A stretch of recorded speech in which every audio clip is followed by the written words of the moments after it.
खबर है जहां पर यूपीएसटीएफ को एक बड़ी सफलता मिली है। यूपीएसटीएफ ने एक और आतंकी पकड़ा है। यहां पर एटीएस ने आतंकी को कानपुर से पकड़ा। जैश से जुड़ा एक और आतंकी गिरफ्तार हुआ है। हबीबुल इस्लाम उर्फ सैफुल्लाह गिरफ्तार किया गया है। नदीम की निशानदेही पर एक और अरेस्टिंग की गई है। सहारनपुर से गिरफ्तार हुआ था नदीम। यहां पर सैफुल्लाह को फतेहपुर से लाया गया था कानपुर। वर्चुअल आईडी बनाने में यहां पर एक्सपर्ट है सैफुल्लाह। नदीम समेत 50 वर्चुअल आईडी बना चुका है सैफुल्लाह। स्थायी तौर पर मोतिहारी बिहार निवासी है सैफुल्लाह और अब उसे गिरफ्तार किया गया। यहाँ पर बड़ी सफलता एटीएस को मिली। एक और एटीएस ने यहाँ पर एक और आतंकी पकड़ा है। एटीएस ने आतंकी को कानपुर से पकड़ा है। यहाँ पर जैश से जुड़ा एक और आतंकी गिरफ्तार हुआ है। हबीबुल्लाह जो है अब उसे गिरफ्तार कर लिया गया है। तो एटीएस टीम को बड़ी कामयाबी मिली है यहाँ पर और इसी के साथ एटीएस को बड़ी कामयाबी मिलने के साथ उससे जुड़े साक्ष्य बताए जा रहे हैं।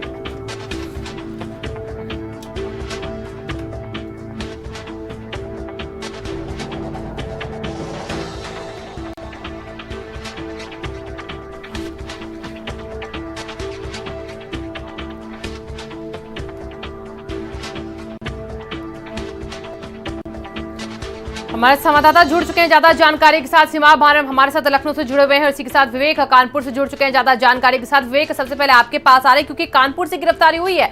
कानपुर से जो आतंकी पकड़ा गया है इसके इनपुट्स कैसे मिले थे पुलिस को? जब इसको बरामद किया गया जगह से क्या क्या चीजें वहां से और निकली हैं?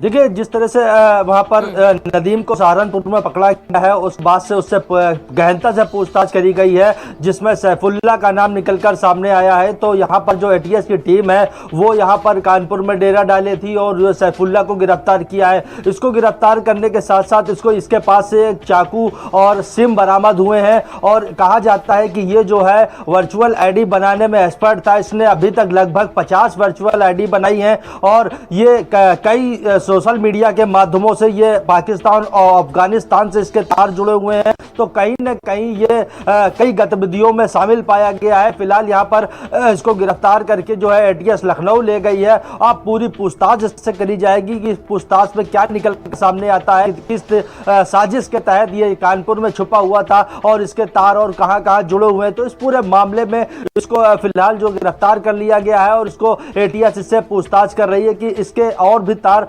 कहां से जुड़े हुए हैं। जिस तरह से नदीम को सहारनपुर में गिरफ्तार किया गया था उससे गहनता से पूछताछ करी गई। उसकी पूछताछ करने के बाद ही सैफुल्लाह का नाम निकलकर सामने आया है। तो सैफुल्लाह यहां पर जो है वर्चुअल आईडी बनाने में काफी एक्सपर्ट था। इसने लगभग 50 से ज्यादा आइडिया बनाई है और इसके सोशल मीडिया के माध्यम से जो पाकिस्तान और अफगानिस्तान से भी तार जुड़ते शिवांगी।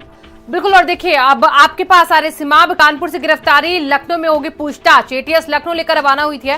क्या जानकारी मिल पा रही है आपके पास? किस तरीके से लखनऊ में तैयारी इससे और अच्छे से पूछताछ करने की है? देखिए, लगातार जो है वो पैनी नज़र रखी जा रही है कि किसी भी तरह की आतंकी गतिविधियां उत्तर प्रदेश में ना हो पाएं, क्योंकि आज़ादी का अमृत महोत्सव मनाया जा रहा है। जगह जगह तिरंगा यात्रा निकाली जा रही है। इसको लेकर प्रशासन पहले से अलर्ट है। ऐसे में एटीएस ने आज एक और सफलता हासिल की है। कानपुर से सैफुल्लाह को गिरफ्तार किया गया है और नदीम की निशानदेही पे ये गिरफ्तारी हुई है। अभी कुछ दिन पहले नदीम को सहारनपुर से गिरफ्तार किया गया था और ये बताया गया था कि उसके जैश ए मोहम्मद जो आतंकी संगठन है उसके संपर्क में था, उससे ताल्लुकात रखता था, तो इसलिए उसको गिरफ्तार किया गया था।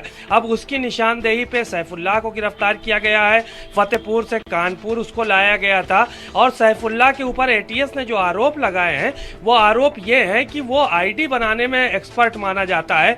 इंस्टाग्राम पे, फेसबुक पे या जो भी सोशल मीडिया की और साइट है उस पर वो आईडी बनाता है और आतंकियों को आईडी बना के देता था। इस तरह का भी एटीएस का आरोप है।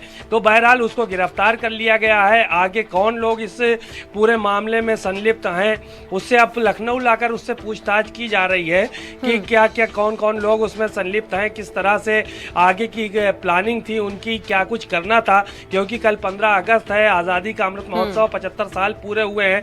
ऐसे में कहाँ आतंकी हमले की तैयारी थी या कोई और प्लान रहा हो जिसके तहत कोई बड़ा नुकसान उत्तर प्रदेश में वो कर सकते रहे हो। तो इन सब चीजों पे पूछताछ जो है वो की जा रही है और जो भी लोग इनसे जुड़े हुए हैं अभी उन पर भी शिकंजा कसा जाएगा, क्योंकि एटीएस की पैनी नजर है और ऐसी सूरत में कोई भी इस तरह की गतिविधियों से जुड़ा रहने वाला व्यक्ति बचेगा नहीं, वो गिरफ्तार होगा।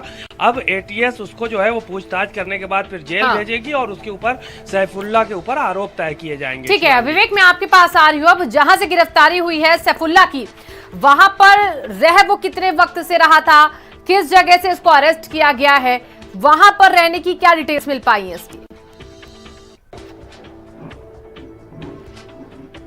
देखिए अभी तक इसकी पूर्णतः कोई जानकारी नहीं दी गई है, क्योंकि ये जो एटीएस की टीम आई थी वो पूरी तरह से गोपनीय थी। यहाँ पर किसी भी प्रकार की कोई जानकारी नहीं दी गई। जब टीम आई और यहाँ से उसको लेकर रवाना हो गई, उसके बाद जो है पता चला कि यहाँ पर सैफुल्ला नामक युवक को एटीएस ने अपनी गिरफ्त में लिया है और यहाँ से जो है लखनऊ के लिए ले गए हैं। फिलहाल अभी प्रशासनिक अधिकारियों से कोई बात नहीं हो पाई है कि कब से वो यहाँ पर शरण लिए हुए था, लेकिन जिस तरह से नदीम को सहारनपुर में गिरफ्तार किया गया था, सूत्रों की माने तो नदीम ने ही पूरी इस कड़ी को खोला है कि मेरे जो तार है वो सैफुल्ला से जुड़े हुए हैं, कानपुर से जुड़े हुए हैं, फतेहपुर से जुड़े हुए हैं। तो अभी फिलहाल इस पूरे मामले में जब तक इनसे गहनता से पूछताछ नहीं करी जाएगी तब तक कई चीजें निकलकर सामने नहीं आएंगी। अब पूछताछ के बाद ही निकलकर सामने आएगा कि जो कल स्वतंत्रता दिवस 15 अगस्त है, लोग आजादी मना रहे होंगे, अमृत महोत्सव मना रहे होंगे, उसके एक दिन पहले ही इसकी गिरफ्तारी और ये कानपुर में मौजूद था। इसके पास से एक चाकू और सिम और कई आइडिया बनाने में एक्सपर्ट था, गिरफ्तार किया गया है।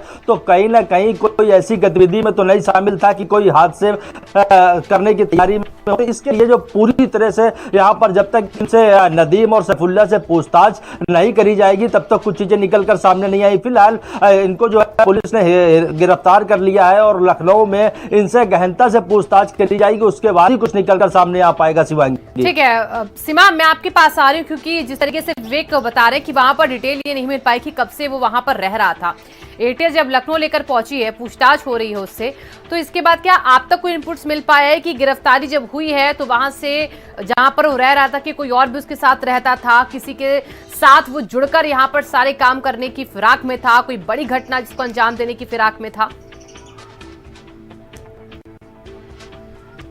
देखिए पूछताछ का सिलसिला अभी जारी है। एडीजी एटीएस जो है नवीन अरोरा, उनके नेतृत्व में अभियान चलाया गया था और जाहिर है कि गहनता से पूछताछ की जाएगी, क्योंकि बड़ा सेंसिटिव माहौल चल रहा है। अभी आज़ादी का अमृत महोत्सव 15 अगस्त नज़दीक है, ऐसे में हर जगह सुरक्षा की व्यवस्था के चाक चौबंद इंतजाम भी किए गए हैं, लेकिन उससे पूछताछ के बाद ही पता चल पाएगा। अभी तक एटीएस की तरफ से कोई भी जानकारी बाहर निकल कर नहीं आ पा रही है कि और कौन लोग संलिप्त थे इस पूरे मामले में, कहां पे ब्लास्ट या कोई गतिविधियां करने की तैयारी थी। तो इस तरह की बातें अभी निकलकर सामने नहीं है। जब पूछताछ पूरी हो जाएगी, कंप्लीट हो जाएगी, तब इस बात का खुलासा होगा कि किस तरह से जो है वो कहां इन लोगों की तैयारी थी, कैसे नुकसान पहुंचाने की तैयारी थी। बहरहाल अभी इतनी जानकारी सिर्फ मिल पाई है कि जो ये सैफुल्ला है ये सोशल मीडिया पे आईडी बनाता था और लगभग 50 आतंकी जिनको कहा जाए उनको आईडी बना के इसने दिया है, अपने सोशल मीडिया अकाउंट के जरिए ये भेजता था और उन्हीं के जरिए उस पर संपर्क में था। तो ये सारी चीजें का खुलासा जो है वो हुआ है।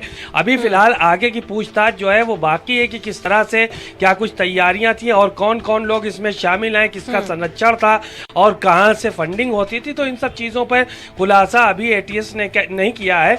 बहरहाल तमाम चीजों की जानकारी के बाद भी एटीएस इस पे जो है वो खुलासा करेगी और प्रेस कॉन्फ्रेंस के जरिए बताया जाएगा। ठीक है सीमा, आपका बहुत बहुत शुक्रिया। विवेक, आपका भी बहुत बहुत शुक्रिया।